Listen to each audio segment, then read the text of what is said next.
दूसरे नंबर पे मंगल कलश, तीसरे नंबर पे हनुमंत लाल की ध्वजा। बोलो जय श्री राम। तीन चीजें बहुत लाभदायी है। अच्छा, स्वास्तिक बनाना कैसे चाहिए? लोग बाग आजकल क्या करते हैं, घर में जो है ना दरवाजे पर बना देते हैं, जो पल्ला खोलता है और उसके दरवाजे पर स्वास्तिक बना दिए। तो जब पल्ला खुल गया, दरवाजा खुल गया, तो स्वास्तिक साइड में चला गया। उस स्वास्तिक का महत्व तो नहीं रहा।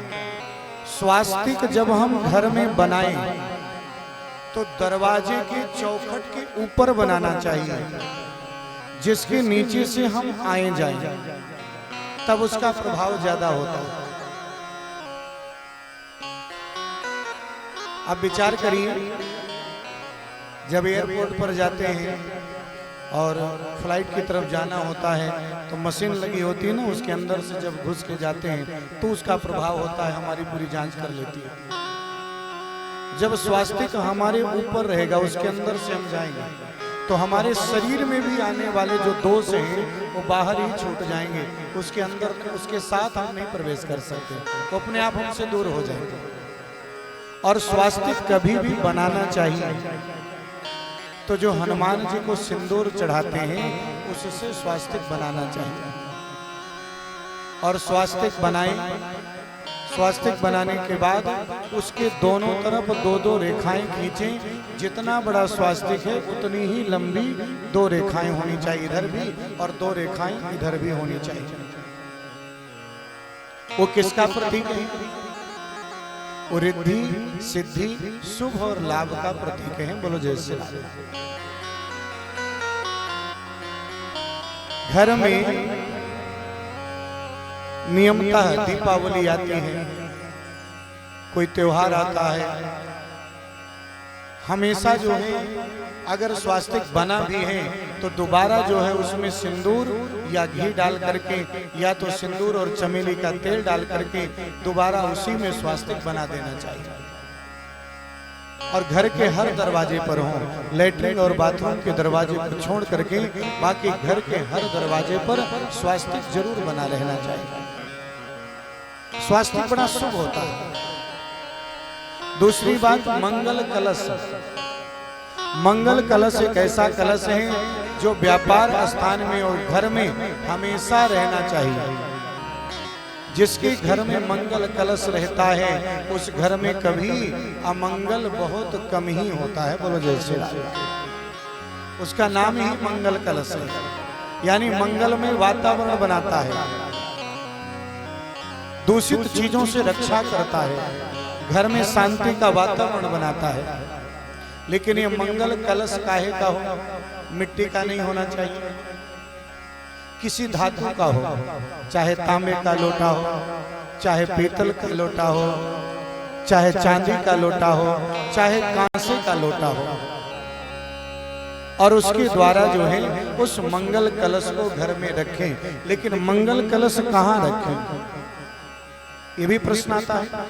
तो बोले मंगल कलश हमेशा मंदिर पे रखना चाहिए, जो घर का मंदिर है। और मंदिर किस दिशा में होना चाहिए घर में? बोले ईशान कोण में। पूरब और उत्तर का जो कोना होता है उसी को ईशान कोण बोलते हैं। और मंदिर में भी अगर कलश रखें तो जो मंदिर का एरिया है उस मंदिर के एरिया में भी ईशान कोण में ही कलश रखा जाता है। बोलो जय श्री राम। दुकान में रख रहे हैं तो दुकान में भी ईशान कोण में ही कलश रखें।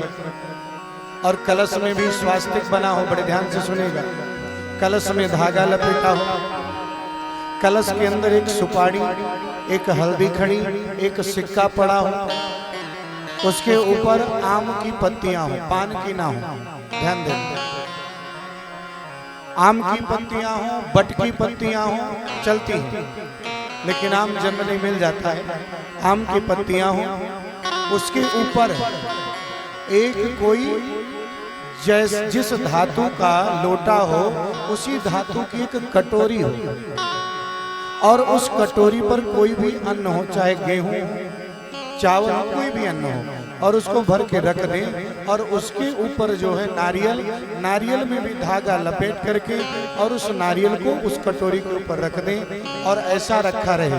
जब भी आपको समय ऐसा महसूस होता है तो आप पत्तियां, जल, सुपारी, हल्दी सड़ जाएं, अन्न जो चावल और गेहूं है गैया को खिला दें उसको भी, और नारियल को भी आप 2 महीने में, 15 दिन में, 3 महीने में जब भी आवश्यकता समझें उस हिसाब से उसको चेंज कर दें। बोलो जय श्री राम। अगर आपके घर में मंगल कलश रखा है और परमानेंट मंगल कलश है तो बहुत सी आने वाली जो तकलीफें हैं, दिक्कतें हैं, शास्त्र कहता है, पुराण कहता है, उसके जीवन से दूर हो जाती हैं। बोलो जय श्री राम। इसलिए मंगल कलश का बड़ा ही सुंदर वर्णन है। मंगल कलश तो हर घर में होना चाहिए। और हाँ, आपके घर में बहुत ज्यादा वास्तु दोष है तो ऐसी परिस्थिति में अग्नि कोण में एक झंडा लगा दीजिए हनुमान जी का, हनुमान जी के मंदिर में चढ़ा दीजिए और परमानेंट झंडा लगा रहे, 6 महीने में उसको बदलते जाइए। बोलो जय श्री राम। ये 3 कार्य हमारे घर के बहुत से दोषों को दूर कर देता है। ये 3 तो बहुत जरूरी है, लेकिन एक बात तो बता दे, ध्यान में आ गया तो बोल दो। कभी कभी क्या करते हैं लोग बाग, हम अधिकतर देखते हैं, नया घर बनवाएंगे और घर बनवाने के बाद क्या करते हैं, एक भूत जो है लटका देते हैं सामने। बोलो जैसे भूत जैसा चेहरा, क्यों? नजर ना लगे। ध्यान देना, घर में कभी भूत प्रेत जैसा चेहरा नहीं लटकाना चाहिए। बोलो जैसे कभी नहीं लटकाना चाहिए, अन्यथा उसमें दूषित चीज प्रवेश कर। घर में आपको ये है कि मेरे घर में किसी की नजर ना लगे तो आपको और ज्यादा कोई उपाय करना है। तो सबसे बड़ा उपाय है जो निगेटिव ऊर्जा को दूर करता है और पॉजिटिव एनर्जी को अंदर लाता है। तो अगर आपको ऐसा करना है तो किसी काले धतूरे की थोड़ी सी जड़ भगवान शिव को चढ़ा के लाल कपड़े में बांध दीजिए। कभी कोई भी बुरी जो एनर्जी है, जो निगेटिव एनर्जी है, वो कभी घर में प्रवेश ही नहीं करेगी। बोलो जैसे भगवान शिव को धतूरा इसीलिए चढ़ता है कि धतूरा स्पर्श करते ही हमारे शरीर की निगेटिव ऊर्जा दूर हो जाती है। इसलिए धतूरा भगवान शिव को चढ़ाने लगे लोग।